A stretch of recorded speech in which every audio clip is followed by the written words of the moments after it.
Welcome to this short video that will introduce you to Indigenous research methodology. All researchers ought to be aware of their epistemological stance and understand how that influences the way they do research.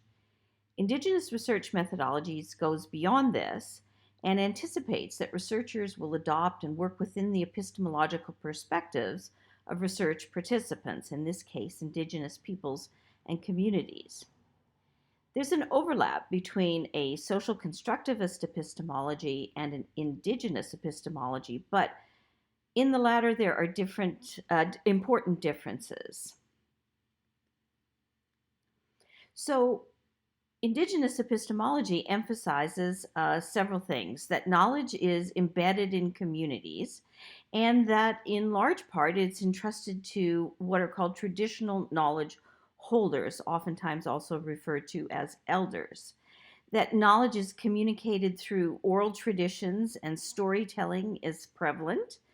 That knowledge is created and reinforced through relationships among people and across generations, and in relation to place, where people are matters.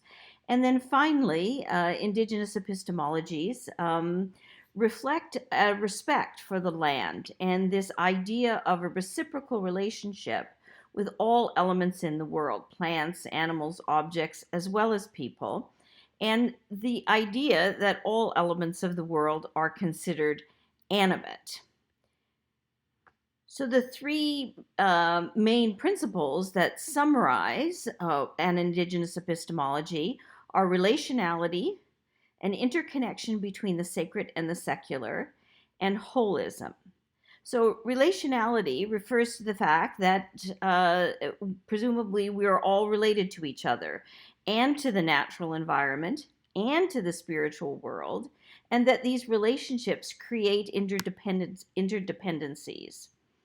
The idea of an interconnection between the sacred and secular is self-evident, but it suggests a world that exists in one reality and that there is an inseparable weave between the secular and sacred dimensions of the world.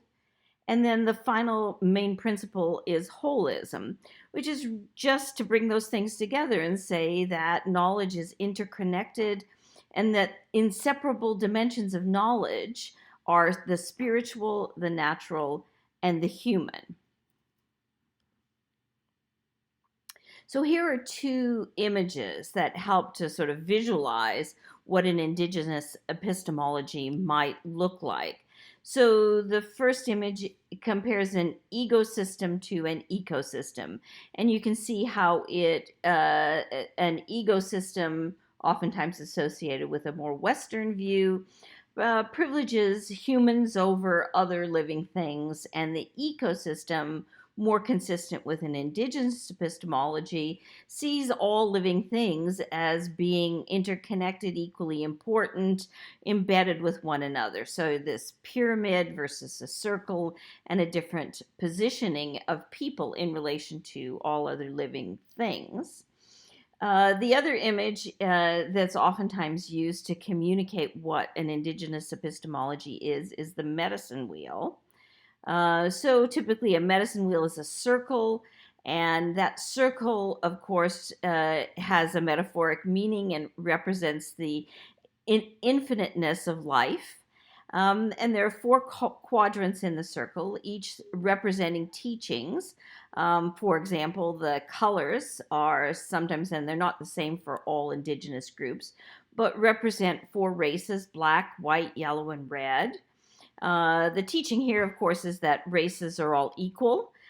They're all related, and they're all interconnected. All of this harkens back to those three main principles I just described.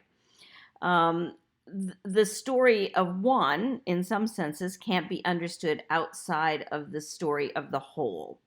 Another example of a teaching from the medicine wheel concerns both health and well-being, and the idea that health is a balance between the physical, the emotional, the mental, the spiritual. Health also involves balance with others, a family and community, with the environment, with Mother Earth. So these are two kind of representations that help give some form to this idea of indigenous epistemology. So, indigenous research methodologies are a manifestation of this epistemology, and inquiry is filtered through that resulting set of expectations. So, you see in this image, which uses a plant metaphor, it illustrates what is at the root of indigenous knowing. Things like ceremonies, language, intergenerational relations, stories, and so on, as well as outlining the components of indigenous methodologies: land, oral traditions, cultural embeddedness, community, and ethical stances. So you see how it is that from this indigenous epistemology, certain ideas are drawn out and privileged when we think about doing using indigenous research methodologies. So indigenous research methodologies operate on some principles, that we work collaboratively with people and communities, that we adopt their forms of knowledge creation and transmission, that is, we work within their epistemological frame. And thirdly, that it emphasizes the responsibility for making a positive contribution. When we do research, this is at the local level, but also at the level of the world, at a more global kind of sense of creation. We have responsibilities to make positive contributions to the research that we do. There are a number of indigenous researchers who also use this idea of two-eyed seeing, and it really is not that's a perspective that doesn't reject a Western way of doing research, but rather imagines the possibility that there is something to be gained from both the more traditional and westernized research methodologies and ways of knowing, along with an indigenous way of understanding and doing research. So it's almost looking through binoculars, if you were. There are extant research methodologies within an interpretive framework that are consistent and can easily be adapted to an indigenous research methodology perspective. Some obvious ones are participatory action research, photo voice, which is a kind of action research, and narrative inquiry, and even some forms of ethnography. Many of our traditional research methods are also consistent with indigenous research methodologies, so things like interviewing and participant observation. But there are unique methods that we see being used in indigenous research methodologies. Things like talking circles, the idea of performance, so actually doing something, engaging in drumming or dancing or singing, making and using symbols as a way of creating a relationship and reflection on the meaning of experience and life.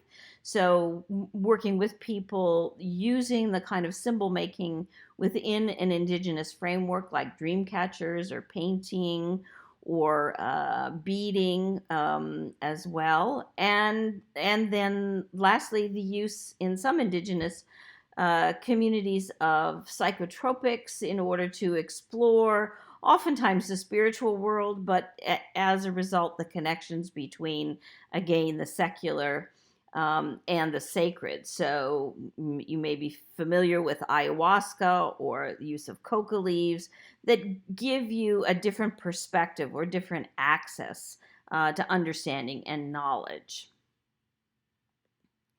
So a companion idea to indigenous research methodologies is this notion of decolonization.